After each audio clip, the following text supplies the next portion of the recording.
Alright, so what else? Ayan 'no, so pagdating sa love talaga, yeah. So pagdating sa love, this is more on love connection, guys. There's a presence dito ng, water sign, Cancer, Pisces, Scorpio. For some of you, maaaring may water element kayo sa inyong natal chart or you may be dealing with another water sign. So sabi ko nga guys, 'di ba, maaari kayong mag-travel, mag-bonding mga kapiksi.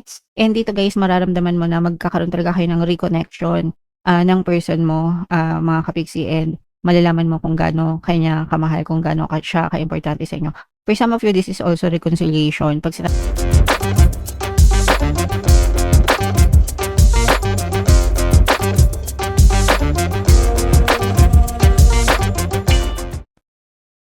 Hello guys, hello Leo, welcome back to Pinay Pixie Tarot. Ang pamagat ng episode natin for tonight is monthly horoscope para ngayong July para sa Leo, Sun, Moon, Rising Sign, and Venus. Sa dulo ng video guys, magkakaroon tayo ng yes or no pick a card reading. Ito yung deck na gagamitin natin. Pwede kayong magtanong ng isang tanong answerable by yes or no, tapos titingnan natin yung sagot ng tarot sa inyo. So sa dulo ng video yan guys, kaya make sure na tapusin niyo yung video hanggang sa dulo mga kapitsi. So unahin natin tong deck na to guys. Ito yung mga angel messages para sa inyo. So yung first message natin, meron tayong be assertive. Ibig sabihin nito guys, be confident, be assertive, magkaroon kayo ng initiative, no? Mas kumilos kayo, mas maging active kayo sa buhay nyo mga kapiksi. Mas maging proactive ganyan sa buhay nyo, no?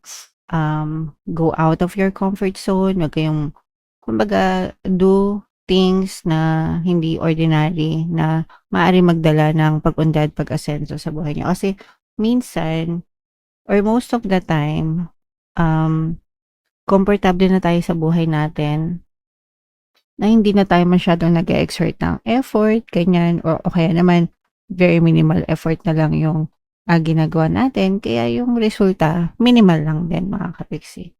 So, syempre guys, kung gusto natin mas umunlad, mas umasenso, kailangan action talaga. Kailangan, kumbaga, daig ng maagap ang masipag, no? So, okay na maging masipag tayo, pero kailangan maagap din. Nagets nyo ba? Sana naintindihan nyo.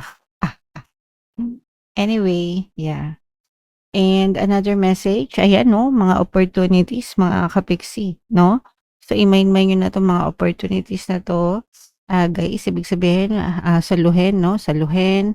Ayan no, kung mapapansin nyo yung kanyang kamay is nakasalo na ganon. So, ibig sabihin, may mga dadating na opportunities sa saluhin mo.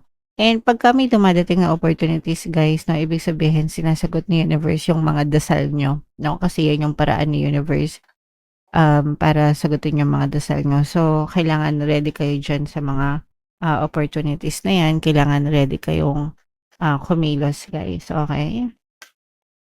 And another message for you, Leo, in the near future. So, ibig sabihin ito, malapit na. Kasi pag near, malapit na, guys, no? So, malapit na yan, yung mga sagot sa dasal nyo, yung mga bagay na minamanifest nyo, mga kapiksi. Basta wag kayo maging atat, guys, and wag nyo masyadong intindihin yung timeline sa buhay. Basta kumilos kayo, no, nang naayon sa desires nyo, and eventually, matatanggap nyo din yan. Excuse me. Okay, so ang susi para mag-manifest yung mga dasal nyo guys is mag-focus palagi, no? Always focus your attention sa mga desires nyo until it feels familiar, until it feels natural, and eventually, may experience nyo siya sa physical reality nyo. Okay? Right, so yeah, comment down below if naka-resonate kay John Leo. So shuffle natin to guys. Ito naman ay sa love.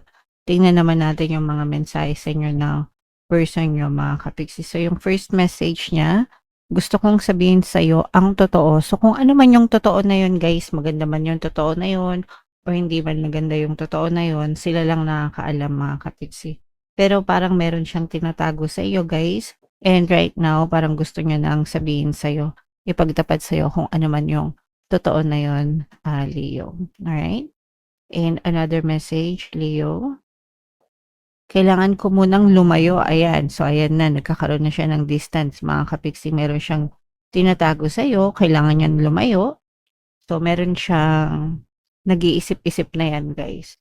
Kung kayo ay na-ghosted ng person mo, meron yang reason, mga kapiksi, okay? Alright. And another message, Leo, walang papantay sa'yo. So, para naman sa kanya, wala namang kapantay ka. Ibig sabihin, para sa kanya, ikaw lang, no? Pero maaring meron siyang pinagdadaanan na something personal, kaya hindi siya um, nagre-reach out sa'yo. Ito magre-resonate ito doon sa mga ghosted, no? Parang drama lang na biglang nawala, no? Tapos meron silang inaasikaso sa buhay nila, mga kapiksi. Okay? So, comment down below if naka-resonate kayo siya and Leo. So, shuffle natin to, guys. Hanapin natin yung energy ng Leo. Habang sinashuffle ko to, panoorin nyo muna yung video natin regarding sa ating paano mag-manifest ng abundance video course. Kapiksi, sawa ka na ba sa mga struggles at hirap sa buhay mo? Masipag ka ba at masikap sa buhay ngunit hindi ka pa rin umaasenso? Ilang beses ka na bang nag-attempt magnegosyo at mag-invest pero palagi ka pa rin nalulugi? Sa pagkakataon na ito ay maaaring may subconscious beliefs ka na nagiging balakid sa iyong pag-unlad at pagyaman. Introducing, paano mag-manifest ng abundance video course. Dito ay matututunan mong ma-overcome ang mga balakid mo para tuluyan ka ng umunlad, umasenso, sumagana, maging matagumpay, successful at maswerte sa iyong kabuhayan, pera, trabaho, negosyo sa lapi at kaperahan ng bonggang-bongga. Dali, mag-send na ng email sa pinoypixie@gmail.com at simulan na ang iyong pagyaman ngayon. Alright, so sa lahat ng gusto mag-avail ng course, guys, meron tayong paano mag-manifest ng abundance video course, paano mawala ang third party at magkaroon ng harmonious na relationship, paano pabalikin si extrovert breakup. Sa mga interesado, guys, mag-send lang kayo ng email sa pinoypixie@gmail.com. And sa mga naghahanap ng pampaswerte, guys, meron tayong money shaker jar. Ito yun, guys, no? Super liit na bote. Pero super effective, super powerful, inaalog to, guys. At saka ito, madami nang sumakses dito. So ito yung ating WhatsApp number. I-chat nyo lang ako dyan, mga kapiksi. So, Leo, kayo ay nirepresent ng King of Wands, mga kapiksi. This is both positive and negative. Unahin natin yung negative, guys. Ito, may mga bagay tao, sitwasyon na toxic na nagbibigay sa inyo ng stress, mga kapiksi, especially pagdating sa kaperahan sa trabaho, no? So, kunwari, may trabaho kayo, tapos yung mga kasama nyo sa trabaho, very stressful, o kaya naman very toxic yung environment nyo, ganyan. So, palagi kayo nai-stress. Baka yung mga boss nyo, masyadong stricto, mina-micromanage kayo, o kaya naman baka nabubuli kayo. Lalo na kung nasa ibang bansa kayo, guys, tapos ibang lahi yung mga katrabaho nyo, no? Baka maaring, sila, guys, nag-aano sila, kumbaga parang, tawag doon, yung racial discrimination. So, baka nakaka-experience kayo ng mga ganun, mga kapiksi. Okay? So, tiyagaan lang, guys, no? Kung wala kayong malipatan, tiyagain nyo lang. Kung may malipatan kayo, much better kung umalis kayo para hindi na masyadong parang ma-protect yung inyong mental health, mga kapiksi. Okay? Alright. Ito naman sa positive, guys, kung kayo ay may mga ina-applyan na sa abroad, no? Or nagmamanifest na makapag-abroad or cross-country, mga kapiksi, or lumipat ng trabaho. Guys, maaaring matupad yan. Kung meron kayong mga pending application, guys, no? Kahit saan, maaari nang dumating sa inyo yung message na inaantay nyo. I-anticipate nyo yan, guys. Habang nag-aantay kayo, just tell yourself, everything is always working out in my favor. Ganyan, para maging pabor sa inyo yung mga balita, mga kapiksi. Pero nakikita natin na for some of you talagang maaaring may dumating na good news sa inyo, mga kapiksi, pagdating sa mga trabaho na ina-applyan nyo, guys, lalo na kung sa ibang bansa yung inyong ina-applyan, guys. Alright? Okay. And for some of you naman, eto, guys, maaaring magkaroon ng another chance pagdating sa love, no? Para ma-rekindle yung inyong pagmamahal, lalo na kung magte-travel kayo. Kasi yung iba sa inyo, parang meron kayong travel with your specific person ngayong July. And parang bibigyan kayo ng chance ni universe na mag-reconnect, mag-reunite, ganyan. Yung inyong magkaroon ba ng emotional bonding, physical bonding, emotional bonding na kayong dalawa lang ng person mo, mga kapiksi. So, maganda yan. Paminsan-minsan, guys, kailangan talaga na nag-me time kayo ng mga jowa nyo para makapag-bonding kayo mga kapiksi. Okay? Alright. So, what else? Ayan, no? So, pagdating sa love talaga, yeah. So, pagdating sa love, this is more on love connection, guys. There's a presence dito ng water sign, Cancer, Pisces, Scorpio. For some of you, maaring may water element kayo sa inyong natal chart or you may be dealing with another water sign. So, sabi ko nga, guys, diba, maaari kayo mag-travel, mag-bonding, mga kapiksi.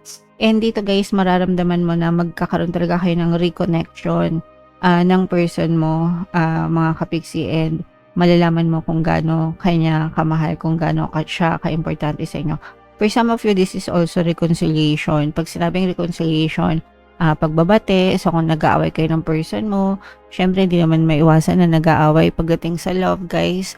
So, maaari magkaroon ng reconciliation dito, mga kapiksi, okay?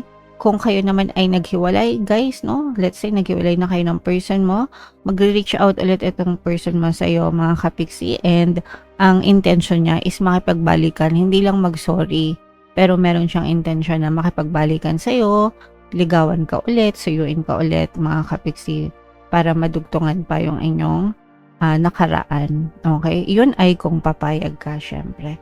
Pero ito yung pagbabalikan. So, sa mga kapiksi natin na nagpapabalik ng mga jowa, guys, meron tayong mga subliminals na pampabalik dito. Meron din tayong course, guys, no? Paano pabalikin si ex. Revise breakup, ang dami ng success stories nun. So, kung nagpapabalik kayo, pwede kayong mag-try doon. Alright? And ito naman ay bagong opportunities, mga kapiksi, no? Pwedeng investment. Yeah, so ito yung sinasabi natin na opportunities, mga kapiksi, maaari ito yung bagong opportunity na dadating sa inyo, guys. So, make sure na i-take advantage nyo itong mga opportunity na to kasi maaaring lumago din yung inyong pamumuhay kapag ito'y inyong inalagaan, Leo. Okay? So, yeah, i-main nyo na itong mga bagong opportunities na to. Itong reconciliation, guys, no? Kung gusto nyo talaga mag-reconcile sa person nyo. And itong mga pending application, guys, i-main nyo na sa comment section. So, ito na yung ating yes or no. Pick a card reading, huminga ng malalim, guys. Tapos, itanong sa isip yung isang tanong nyo, answerable by yes or no. Oops. And then, pili kayo ng isang card, mga kapiksi. So, ito yung card 1, card 2, card 3. Kung card 1 ang napili nyo, ang sagot sa tanong nyo ay yes. Kung card 2 ang napili nyo, ang sagot sa tanong nyo ay yes. And kung card 3, ang sagot sa tanong nyo ay yes. So, puro yes naman siya, guys. Okay? Alright, so comment down below if naka-resonate kayo for more tarot readings, guys. Ito yung playlist nyo. Ito naman yung ating success stories ng paano mag-manifest ng abundance video course. Panoorin nyo itong video natin, guys, about money shaker jars. Thank you for liking, sharing, and subscribe. See you next time, guys. I love you all. Have a nice day. Bye-bye.